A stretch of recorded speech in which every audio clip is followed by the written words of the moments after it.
Bonjour, vous écoutez Nouvelle Perspective, votre boussole dans un marché en pleine mutation. Je suis Nathalie Auffrère, consultante en évolution professionnelle et multi-reconvertie. Saviez-vous que 60% des actifs veulent changer de métier dans les 5 prochaines années? Peut-être êtes-vous concerné. Pas de panique, il y a des solutions. Chaque semaine, je vous aide à comprendre les tendances du web, à réussir votre reconversion et à surfer sur les transitions professionnelles. Nouvelle perspective, là où tout commence ou recommence pour vous. Bienvenue dans cette nouvelle émission de Nouvelle Perspective, l'émission dédiée à vos transitions professionnelles que vous pouvez retrouver chaque lundi à 11h et chaque dimanche à 12h30 sur RLP 102.3. Aujourd'hui, je vous invite à prendre un vrai temps pour vous. Un temps pour respirer, pour écouter ce qui vous parle encore malgré la fatigue. Un temps pour vous reconnecter à ce que vous ne voulez plus et à ce que vous espérez en silence. Mais avant de plonger ensemble dans le sujet du jour, j'ai une annonce importante à vous faire. Du 2 au 6 juin prochain, j'aurai la joie de participer au sommet de la reconversion professionnelle, un événement 100% en ligne, gratuit, ouvert à toutes celles et ceux qui cherchent un nouveau souffle professionnel. Ce sera un espace riche en partage, en outils concrets, en paroles vraies. Vous pouvez déjà vous inscrire via mes réseaux sociaux, Nathalie Auffrère, ou en tapant simplement sommet de la reconversion Nathalie Auffrère dans votre moteur de recherche. Bien. Aujourd'hui, j'ai envie qu'on parle d'un mot qu'on prononce souvent à demi-voix, à demi-mot. Un mot qui vient parfois avec beaucoup de silence, parfois même de honte. Un mot qui marque un avant et un après dans une vie professionnelle. Ce mot, c'est le burn-out. Je ne vais pas vous en faire une définition froide.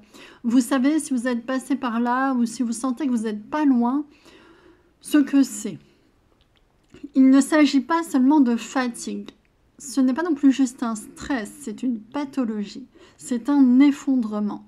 Un moment où le corps dit stop, où la tête sature, où on n'arrive plus à faire ce qu'on faisait la veille encore, sans difficulté ou relativement aisément. Un moment où l'on ne sait plus bien qui on est, en dehors du rôle qu'on a tenu pendant tellement d'années. Et puis quand on sort lentement de cet épuisement, car il s'agit d'un épuisement, une question revient comme une vague sourde. Et maintenant? Maintenant que je me suis effondrée, je ne pourrai plus jamais faire la même chose qu'avant. Je fais quoi? Qu'est-ce que je peux faire? Changer de voie, oui, mais comment sans m'imposer à nouveau les mêmes schémas? Comment ne pas repartir dans un nouveau projet qui lui aussi va nous faire du mal, va nous avaler tout entier? Comment se reconstruire autrement, sans céder à l'injonction de la performance encore et encore, même dans la reconversion? Car oui, on peut faire un burn-out de reconversion. C'est moins connu, mais c'est réel. Quand on se donne à fond pour réussir dans sa deuxième vie professionnelle et qu'on arrête de s'écouter, d'écouter ses limites, ses besoins, qu'on n'arrive pas à poser nos vraies limites. Ce dont je parle aujourd'hui, donc, c'est de ce point de bascule. Ce moment charnière où l'on veut changer, mais où on se sent encore fragile. Ce moment où on veut retrouver du sens, mais sans se perdre à nouveau. Je suis Nathalie Auffrère et j'accompagne celles et ceux qui cherchent à se remettre debout sans se renier. Bienvenue sur Nouvelle Perspective. On va parler vrai, on va prendre du temps et on respire. La suite, ce sera dans la profondeur de ce qui se passe en soi après l'effondrement, quand on commence à guérir. Bien sûr, il faut respecter le temps que ça prend, souvent se faire accompagner médicalement. Après un burn-out, il y a souvent un grand vide. Un espace étrange, presque irréel, un entre-deux où plus rien ne fonctionne comme avant. On a beau avoir quitté le poste, posé un arrêt et débranché les notifications, le corps, lui, continue de dire non. Il refuse les sollicitations, même minimes. La simple idée de reprendre quelque chose devient lourde. Une tâche anodine, comme faire ses courses ou répondre à un message, peut sembler absolument insurmontable. Et pourtant, autour, le monde continue. La vie avance et très vite, la pression revient. Tu vas faire quoi maintenant? Tu as réfléchi à ton avenir? Tu vas pas rester comme ça, mais à l'intérieur, c'est trop tôt. Ce n'est pas le moment. On est là entre deux rives, pas encore capable d'agir, plus capable de revenir en arrière, surtout pas. Et c'est dans cet entre-deux que s'ouvre le vrai travail intérieur. Un travail lent, invisible, profond. Je vois cette période comme un flou dense. Les journées s'étirent, on dort mal, et même penser devient un petit peu brumeux. On ne rêve pas encore de reconversion, on veut juste que ça s'arrête. Le bruit, la pression, l'obligation de produire encore et encore, stop. Pourtant, dans ce silence, un espace s'ouvre. Un espace qu'on n'a peut-être jamais pris le temps vraiment d'habiter. Celui de ses besoins profonds. Pas les compétences, pas les objectifs, non, juste les besoins. Guérir. Des besoins parfois de lenteur, de clarté. Y voir clair, prioriser, retrouver de la paix, de la sérénité et de la sécurité intérieure. C'est là que le burn-out, paradoxalement, peut devenir un tournant dans une vie. Il arrache le masque, il met en lumière tout ce qu'on a ignoré avant, nos limites, nos valeurs, nos aspirations qu'on a sacrifiées souvent. C'est un point de rupture, oui, mais un point d'humanité profonde, c'est un appel. J'ai envie de vous le dire clairement, vous n'avez pas besoin d'aller vite après un burn-out. Vous avez besoin de guérir, de retrouver vos capacités, de vous écouter. Vraiment. Souvent de vous faire accompagner. Je crois souvent des personnes qui veulent aller de l'avant trop tôt. Ils se disent, faut que je me remette dans le bain. Mais elles oublient que c'est bien ce bain-là qui les a brûlées. Est-ce que vous avez envie de vous remettre dans un bain où vous vous êtes brûlé? N'est-il pas préférable d'attendre? Alors aujourd'hui, si vous êtes dans ce flou, si votre énergie est basse, si vous ne savez plus trop ce que vous voulez ou ce que vous valez, accueillez tout cela. C'est un passage, c'est un signal et c'est aussi souvent une chance si vous le regardez et si vous vous regardez avec douceur. Laissez revenir ce qui avait été mis sous silence. Les rêves, les intuitions, les refus, peut-être même une colère. Tout ça, c'est précieux. C'est souvent là, dans ce terreau, que va naître le vrai mouvement. On va parler à présent de ce qui se passe en soi après l'effondrement. Après un burn-out, il y a souvent un grand vide, un silence, une espèce d'apesanteur intérieure, comme si tout ce qu'on avait tenu, soutenu, construit ne tenait plus. Et pourtant, ça ne se voit pas toujours de l'extérieur. On peut avoir l'air en pause ou en convalescence. Mais à l'intérieur, il se passe quelque chose de beaucoup plus profond et vaste. Un effondrement du système. Pas seulement un système professionnel, un système de pensée, un système de valeurs, un système d'identité. Et c'est vertigineux. On ne sait plus très bien qui on est. On ne se reconnaît plus dans l'image qu'on avait de soi. On ne supporte plus ce qu'on supportait la veille. Le corps dit non. Le cerveau ralentit, l'envie disparaît. Et très vite, l'entourage s'inquiète. Tu vas faire quoi maintenant? Tu devrais reprendre un peu, ça te ferait du bien. Est-ce que tu as pensé à te former? Mais à ce stade-là, c'est pas encore le moment de penser. C'est juste le moment de s'écouter, d'être, de prendre soin de ses besoins. J'ai accompagné des personnes à ce moment précis et à chaque fois, je vois la même chose. Une forme de honte, évidemment, le regard social, mêlé à de la confusion. On a l'impression de ne plus être à la hauteur. On se sent inutile, lent, dépassé. On se juge soi-même, on se culpabilise souvent, parfois plus que les autres. Et on se dit, je suis cassé, c'est foutu. Mais je veux vous dire une chose, vous n'êtes pas cassé.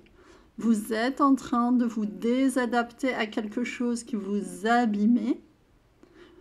Et ça, c'est un processus profondément sain. C'est aussi un processus un peu de deuil.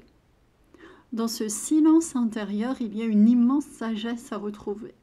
Le burn-out ne parle pas seulement de surmenage, il parle aussi de suradaptation, de tout ce qu'on a tué, de tout ce qu'on a encaissé pour rester fonctionnel. Et dans ce vide, un jour, quelque chose revient. Ce n'est pas encore un projet, c'est un besoin très simple, très archaïque parfois. Dormir, marcher, être seul, pleurer tout son saoul, toucher la terre, lire, respirer enfin profondément. Ce sont ces besoins qui sont votre point de départ. Je me souviens d'une femme, Carole, professeure des écoles, qui avait tenu bon 18 ans sans jamais dire qu'elle n'en pouvait plus. Le jour où elle a craqué, elle a dormi pendant presque 12 heures par jour pendant 2 semaines. Puis elle s'est mise à marcher, seule, chaque matin, dans une forêt près de chez elle. Et elle m'a dit un jour, je ne savais plus qui j'étais, mais je sentais que ces pas-là, marcher dans la forêt comme ça, tranquille, c'était déjà un peu moi. Et c'est exactement ça. Le retour à soi commence bien avant la reconversion. Il commence dans l'acceptation radicale de ce qu'on ressent, dans l'accueil, simplement l'accueil. Sans chercher à aller mieux tout de suite, mais en reconnaissant ce qui est là. Alors je vous pose la question, quels sont les signaux que vous avez ignorés trop longtemps ? Quels sont les besoins que vous avez comprimés pour rester solide, pour rester fort ? Et aujourd'hui, qu'est-ce que vous pourriez vous autoriser à ressentir sans filtre, sans aucun filtre ? Le flou, c'est un passage. La fatigue, c'est un message. Et la lenteur, c'est un soin. C'est dans ce vide qu'une autre version de vous-même est en train de se préparer. Pas pour performer à nouveau, mais pour vivre, simplement vivre. Nous sommes des êtres vivants. Vivre autrement. Alors maintenant, on va parler de ce qui se passe quand quelque chose se remet à vibrer en soi. Il y a un moment, souvent discret, presque fragile, où quelque chose commence à revenir. Ce n'est pas encore un projet, c'est même pas une idée très claire, c'est un frémissement, comme une étincelle qu'on avait oubliée, une image furtive, une phrase qu'on lit et qui nous fait vibrer, un souvenir qui revient avec un goût de possibilité, un petit goût de peut-être. Ce moment-là, je le reconnais chez beaucoup de personnes que j'accompagne. Je me souviens d'un matin, il faisait gris. Édouard buvait son café, qu'il trouvait relativement sans goût, comme souvent dans cette phase. Et puis, sans raison apparente, il a pensé à sa voix et à ce qu'il aurait envie de faire. Raconter, écrire, lire à voix haute, enseigner, transmettre. Un peu comme s'il parlait à quelqu'un qu'il ne voyait pas, mais il avait cette volonté de transmission qui était loin, enfouie en lui. Mais à ce moment-là, c'est revenu à la surface. Et il a su que c'est par là, pour lui, que quelque chose devait renaître. Peut-être que vous avez vécu un moment comme lui, ou qu'il arrive, là, en ce moment, ce moment très spécial pour vous, un « et si » un peu timide. Une possibilité, un peut-être. Une envie peut-être que vous pensiez impossible. Un domaine qui vous attire sans véritable raison ni projet. Quelque chose de pas rationnel, pas forcément rationnel. Mais moi j'appelle ça le fil rouge. On n'a pas encore tout le tissu, mais on commence à sentir le fil. Pour certaines personnes, ce fil surgit à travers une émotion. Pour d'autres, c'est en mettant les mains dans la terre, en faisant, ou alors en se reconnectant à l'art, aux soins ou à la transmission. Et parfois une simple réaction du corps, le cœur qui bat un peu plus fort quand on parle d'un sujet, le souffle qui s'apaise à l'idée de changer d'environnement. Je pense aussi à cette femme Hélène, ancienne cadre dans l'événementiel. Elle a fait un burn-out si violent qu'elle ne supportait plus la foule, ni le bruit, ni la pression. Un jour, presque par hasard, elle a commencé à faire du pain. Juste pour elle. Et aujourd'hui, elle a ouvert une micro-boulangerie rurale où elle accueille des gens en silence, tranquillement, calmement, au quotidien. Et elle m'a dit un jour, j'ai retrouvé le goût de faire, mais à mon rythme, à mon échelle et sans me trahir, sans trahir mes valeurs. C'est ça, la direction juste pour soi. Pas une idée brillante pour les autres, pas quelque chose qui fait bien, mais un mouvement qui vous fait du bien à vous. Bien sûr, c'est pas encore fluide, il y a de la peur, de l'ambivalence, du doute, et c'est sain, c'est normal de douter. Le doute est sain, le doute est normal. Parce qu'on ne se reconstruit pas sur les cendres avec une pelle mécanique. Non, on avance doucement, on teste, on s'autorise à explorer. On se pose des questions simples mais puissantes. Qu'est-ce que j'aimais faire avant que tout s'effondre ? Qu'est-ce que je sais facilement réussir, sans effort, même quand je vais mal ? Voilà, il y a des choses qui restent faciles pour moi. Qu'est-ce qui m'apaise vraiment et que je pourrais transmettre aux autres ? Vous pouvez noter ou juste y penser, mais surtout laisser émerger ce qui revient. Même si ça vous semble farfelu, même si ça ne rentre pas dans les cases. Souvent, c'est justement là, dans l'inclassable, que réside le cœur de votre prochaine vie professionnelle. Et parfois, ce que vous pensez être rien du tout est déjà le début de tout pour vous. Alors à présent, on va parler de passage à l'action et d'engagement. À un moment, à ce stade, il faut sortir du bois. Déjà, beaucoup de temps a passé. 6 mois, 1 an, ça peut être long. C'est comme ça. Le temps a passé et il est temps de sortir du bois, mais pas pour prouver aux autres, non. Pas pour réussir, pas pour performer, mais simplement pour ne plus se trahir. À ce moment-là est à la fois libérateur et terrifiant. On se dit, oh, allez, je tente quelque chose. Pas forcément quelque chose de grand, ça peut être très humble. Pas forcément non plus quelque chose de visible d'ailleurs, mais quelque chose d'incarné, quelque chose qui fait sens. J'ai accompagné Antoine, ancien chef de projet dans le digital, et après un burn-out assez sévère, il avait tout arrêté. 3 mois de vide complet, 6 mois de convalescence, et un jour il m'a dit « Je crois que j'ai envie de devenir menuisier ». Je sais, ça n'a rien à voir avec ce que je faisais avant, mais j'ai besoin de faire avec mes mains, de voir le fruit de mon travail. Et je l'ai vu rougir en le disant, je l'ai vu monter en émotion, comme s'il venait d'avouer quelque chose d'un peu intime. Parce qu'on ne quitte pas un bon poste, un bon salaire, une bonne carrière pour un métier manuel, en tout cas pas dans son monde jusqu'à présent. Et pourtant, c'était la première fois que je le voyais respirer comme ça, aussi pleinement. Alors il a commencé, d'abord un stage d'observation pour voir si ça lui plaisait vraiment, puis quelques heures de formation pour tester, puis s'est vraiment formé, il s'y est mis et aujourd'hui il travaille à son compte. Il roule peut-être pas sur l'or, mais il en vit très correctement et surtout il n'a plus d'ulcère. Il n'est plus sur la route du burn-out non plus. Et il se sent tout simplement à sa place. C'est ça aussi s'engager autrement. C'est pas forcément tout plaquer d'un coup, c'est voilà, poser une décision, un acte, un vrai. Souvent c'est petit, en tout cas au début. S'inscrire à une journée découverte, aller parler à quelqu'un du métier qu'on envisage, reprendre un dossier qu'on avait mis de côté, tester une offre, contacter un réseau. Mais attention, c'est aussi là que surgit le risque le plus sournois. Celui de retomber dans l'ancien monde, sous un autre nom, sous une autre forme. Je vois tellement de reconversions qui rejouent les mêmes scénarios, les mêmes schémas. Même pression, même course à la reconnaissance, à la performance, même oubli de soi. Mais avec un nouveau vernis. Thérapeute, coach, artisan, freelance. Et on pousse le moteur et derrière les mêmes excès. Les mêmes peurs de manquer.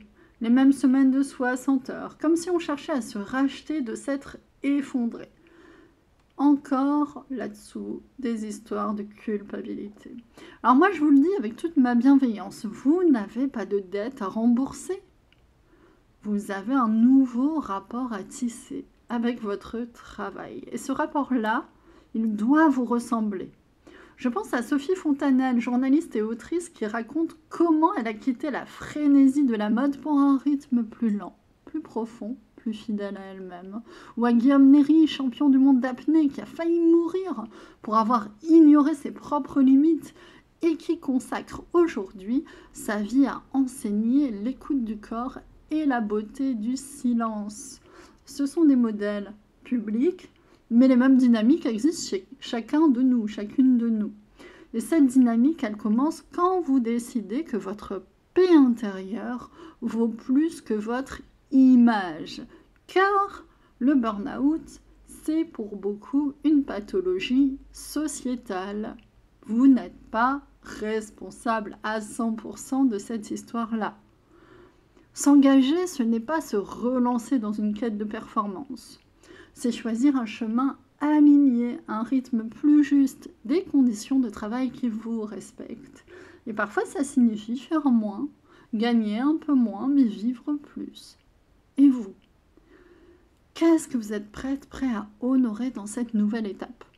Quelles limites avez-vous besoin de poser dès maintenant pour ne pas rejouer l'ancien scénario? C'est là que votre engagement commence. Pas dans le faire, mais dans le comment je fais ce que je fais. Et dans cette réponse, il y a déjà toute la transformation. À présent, on va parler d'ancrer une autre manière d'être au monde. Un jour, sans s'en rendre compte, on se surprend à sourire. Pas parce qu'on a réussi, pas parce qu'on a tout compris, mais parce qu'on sent que le corps est moins tendu. Les nuits seront un peu plus sereines désormais. La peur n'a plus le dernier mot. C'est là souvent qu'on comprend qu'on a atterri. Pas dans une destination définitive, mais dans une nouvelle manière d'habiter sa vie. La vraie reconversion, c'est pas un saut, c'est une respiration retrouvée. Je pense souvent à Charlotte Husson, fondatrice de Mr K, qui a fait de son expérience du cancer un combat pour la dignité, pour le style et pour la vie. Elle aurait pu reprendre son ancien poste dans la mode, mais elle a choisi de créer autre chose, à son image, avec ses fragilités, sa force et son rythme. C'est exactement ça. L'après ne ressemble pas à l'avant, mais il s'enracine dans ce que vous avez traversé. Et ça ne veut pas dire que tout sera facile. Il y aura des moments de doute, de fatigue, de repli, des moments où vous vous direz « ai-je fait le bon choix ?» Mais ce que vous aurez gagné, c'est une autre boussole. Vous ne laisserez plus les autres décider à votre place. Vous saurez dire non, reconnaître vos limites. Vous saurez vous arrêter quand il le faut et surtout vous saurez vous écouter. C'est ce que je vous souhaite profondément. Une reconversion qui ne soit pas une fuite, mais un retour à soi. Un retour à vous, à vos limites, à vos élans naturels, à ce que vous voulez vraiment incarner après la guérison. Et si aujourd'hui vous êtes encore au bord du rivage, si vous hésitez, si vous avez peur, si vous ne voyez pas encore la terre ferme, je vous invite à ne pas rester seul avec ça. Ne restez pas seul en souffrance avec les peurs et les angoisses. Il existe des lieux, des personnes, des cadres pour vous accompagner sans vous brusquer. Je le fais moi-même à travers des bilans de compétences, évidemment que je propose, humains, lucides, activables. Des bilans pour penser autrement, pour réinventer sans s'épuiser à nouveau. Bien sûr, il y a des psychologues, il y a tout un tas de partenaires de l'emploi et de la formation également. Et puis, il y a aussi ce moment collectif que je vous ai annoncé au début de cette émission. Le sommet de la reconversion professionnelle qui commence ce 2 juin et qui va durer toute la semaine. 5 jours de contenu en ligne entièrement gratuit, des conférences, des ateliers, des témoignages et surtout des voix qui n'idéaliseront rien mais qui diront vrai. Vous pouvez vous inscrire sur mes réseaux sociaux, il suffit de taper Nathalie Aufrère ou Nathalie Aufrère Sommet de la reconversion 2025. C'est peut-être là que commencera pour vous le début simplement d'autres choses. Je vous remercie du fond du cœur pour votre écoute aujourd'hui. Vous pouvez retrouver mon émission chaque semaine, le lundi à 11h, le dimanche à 12h30. Ça s'appelle Nouvelle Perspective. Et prenez surtout soin de vous. Écoutez vos besoins, prenez soin de ce que vous devenez également. Et surtout, souvenez-vous que vous n'avez rien à prouver, juste à vivre pleinement. Je vous dis à très bientôt dans Nouvelle Perspective.